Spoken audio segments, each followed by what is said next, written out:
Back to Maneka diaries. दोस्तों, हम सब ने कभी न कभी इस बात को ज़रूर नोटिस किया होगा कि कोई भी फेस्टिवल हिंदी महीने के अनुसार तिथि को देखकर मनाते हैं। हम लोग अक्सर देखते हैं कि एक साल कोई फेस्टिवल एक डेट में होता है तो ज़रूरी नहीं कि दूसरे साल वो फेस्टिवल सेम डेट में ही हो। हर साल फेस्टिवल डेट का चेंज हो जाता है तिथि के अनुसार। हम लोग अक्सर देखते हैं कि राखी हम लोग अगस्त में मनाते हैं, लेकिन इसका डेट हर साल चेंज होता है। सावन का पूर्णिमा जिस दिन पड़ता है उसी दिन हम लोग राखी का त्यौहार मनाते हैं। इसी तरह जन्माष्टमी, बसंत पंचमी, दीपावली, दशहरा सभी पर्व हम लोग अलग अलग तिथि के अनुसार ही मनाते हैं। लेकिन हाँ दोस्तों, विश्वकर्मा पूजा, जी हाँ दोस्तों, विश्वकर्मा पूजा एक ऐसा फेस्टिवल है जो हर साल 17 सितंबर को ही मनाते हैं। विश्वकर्मा पूजा का कोई विशेष तिथि नहीं होता। विश्वकर्मा पूजा हम लोग 17 सितंबर को क्यों मनाते हैं, इसे बहुत कम लोग ही जानते होंगे। अगर आप लोग भी नहीं जानते हैं तो आइए जानें इसका कारण। ये वीडियो आप लोगों के लिए है। जब अंग्रेज कलकत्ता में आए तो उन्हें बिजनेस करने में काफ़ी परेशानियों का सामना करना पड़ रहा था। उन्हें हुगली नदी को पार करने के लिए नौका और जहाज़ों का सहारा लेना पड़ रहा था। वे सामान एक जगह से दूसरी जगह ले जाने के लिए जहाज़ों का सहारा लेते थे, जिससे उनका काफ़ी समय व्यर्थ चला जा रहा था और उन्हें परेशानी भी काफ़ी हो रही थी।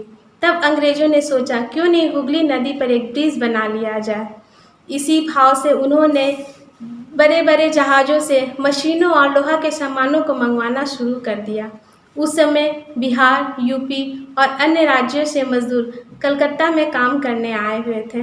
वे सभी मजदूर नौका चलाकर अपना जीवन यापन करते थे। वे लोगों को नदी का पार लगाकर अपना जीवन यापन करते थे। जब उन लोगों को पता चला कि हुगली नदी पर ब्रिज बनने जा रहा है, तब इन लोगों ने जमकर उसका विरोध किया। ये मजदूर हजारों की संख्या में थे। इन्होंने देखा कि अगर हुगली नदी पर ब्रिज बन जाएगा तो इससे हमारी कमाई का जरिया बंद हो जाएगा। इससे अंग्रेज काफ़ी परेशान हुए। तब अंग्रेज़ों ने बहुत से लोगों की राय ली। अंततः उन्हें विचार आया कि इसे धर्म से जोड़ने का ख्याल आया। तब अंग्रेज़ों ने विश्वकर्मा भगवान के बारे में जाना कि इन्होंने बहुत से देवी देवताओं के भवन और औजारों का निर्माण किया है, जैसे भगवान श्री कृष्ण की द्वारिका नदी, हस्तिनापुर का इंद्रप्रस्थ भवन, भगवान विष्णु का सुदर्शन चक्र और भगवान शिव का त्रिशूल। तब अंग्रेज़ों ने सोचा